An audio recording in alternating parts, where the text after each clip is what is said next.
अस्सलाम वालेकुम वरहमतुल्लाहि वबरकातुहू। दोस्तों, आज हम आपको तफसील से बयान करेंगे कि सुहागरात मनाने का क्या इस्लामी तरीका है।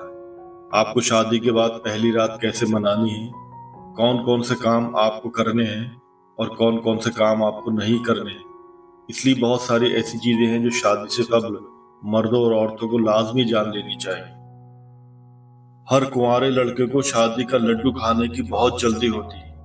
वो शादी की रंगारंग तकरीबात और सुहागरात के मुतालिक बहुत से सुहाने सपने सजाए होते हैं, लेकिन अक्सर बहुत सी चीजें उसके तवक्के के बिल्कुल बरअक्स नजर आती हैं, जिस पर उन्हें जहनी कोफ्त का सामना भी करना पड़ सकता है।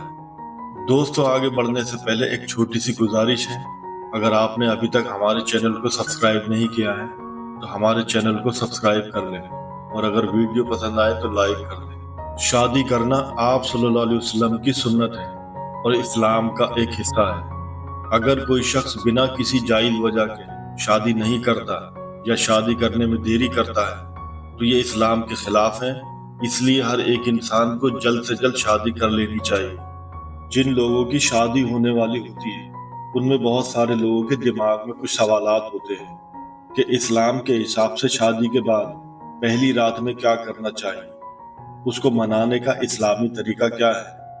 हम यहाँ सुहागरात की कुछ बातें करेंगे, लेकिन आपसे गुजारिश है कि आप इन बातों को सिर्फ इस्लामी तरीका समझने की नीयत से ही सुनिएगा। जब आप कमरे में दाखिल हों तो सबसे पहले आप सलाम करें और सलाम के बाद आप अपनी बीवी से खैरियत दरियाफ्त करें। इस तरह आपके और आपकी बीवी के दरमियान सिलसिला कलाम शुरू हो जाएगा, जिससे एक हद तक आप दोनों के दरमियान बेतकल्लुफी होगी। सबसे पहला काम ये करना है कि गुफ्तो शुनीद शुरू करने के बाद दुल्हन को अपने भारी भरकम लिबास और मेकअप से जान छुड़वाने में मदद करना है, ताकि आपकी बीवी कंफर्ट हो जाए। बहुत से मर्द शायद सोचते होंगे कि ये काम चंद मिनटों का है। यही वजह है कि जब ज्यादा वक्त लगता है तो इंतजार उन पर गिरा गुजरता है और वो जहनी कोफ्त का शिकार हो जाते हैं। इसलिए उन्हें पहले से खुद को इस चीज के लिए तैयार रखना चाहिए। अब आप बीवी के साथ 2 रकात नमाज शुक्राने के पढ़ें। मर्द आगे खड़ा हो, बीवी को पीछे खड़ा करें। नमाज के बाद खैर व बरकत, मोहब्बत और आपसी मेल मिलाप की दुआएं करें। आपको बीवी के साथ बहुत ही नरमी से पेश आना है। अपना सिक्का और रोब जमाने की कोशिश ना करें और हर तरह उसकी दिलजोई करें, ताकि औरत को मुकम्मल सुकून और कल्बी राहत हासिल हो और एक दूसरे में उनसियत पैदा हो। अल्लाह ताला ने औरत को कमजोर पैदा किया है, इसलिए उसकी इस कमजोरी को जहन में रखते हुए कमरे में दाखिल हो, क्योंकि हो सकता है आपको तमाम रात दुल्हन के आंसू पोंछने पड़ जाएं। कुछ दुल्हनें अपने घर वालों की याद में तमाम रात रोती रहती हैं। ऐसे में उसकी देखभाल कीजिए और बेहतरीन अंदाज में उसको दिलासा दीजिए। अक्सर शादियों में बहुत सारी रस्मात कई दिन तक चलती हैं। खास तौर से दूल्हा उन दिनों में तो खुशी के मारे हवाओं में उड़ता फिरता है, लेकिन सुहागरात आने तक कई दिन तक जगने की वजह से दूल्हा थक जाता है और उसकी कोशिश होती है कि किसी तरह वो सो जाए। लिहाजा आपको उस रात बहुत ज्यादा नींद आएगी, इसलिए सुहागरात से एक दिन कबल मौका निकालकर अपनी नींद पूरी कर लें और साथ ही साथ कुछ अच्छा खा पी लें, जिससे आपके अंदर एनर्जी आए। ये सब चीजें आपके बहुत काम आएंगी। उमूमन सुहागरात को लेकर दूल्हा के जहन में एक ही बात समाई होती है।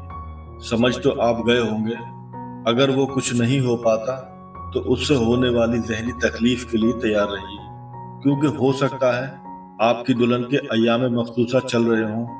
ऐसा हो तो उससे बातें कीजिए, उसे ज्यादा से ज्यादा जानने की कोशिश कीजिए।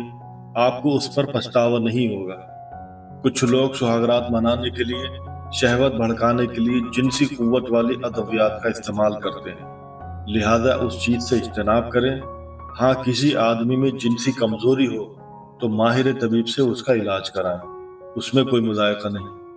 बहरहाल इन सब बातों के बाद आप अपनी बीवी को हम बिस्तरी के लिए जहनी तौर पर आमादा करें, फिर जैसा चाहे वैसा आनंद लें। फिर रात भी आपकी है और बीवी भी आपकी। हदीस शरीफ में आता है कि जो शख्स अपनी बीवी से जिमा का इरादा रखता हो तो सत्र खोलने से पहले ये दुआ पढ़ ले: اس لیے کہ اگر اس صحبت سے ان کے درمیان اولاد مقدر ہوئی تو اس کو شیطان کبھی ضرر نہیں پہنچا سکے گا۔ وہ دعا یہ ہے: اے اللہ تو ہمیں شیطان سے بچانا، اور تو ہمیں جو اولاد عطا کرے اسے بھی شیطان سے بچانا۔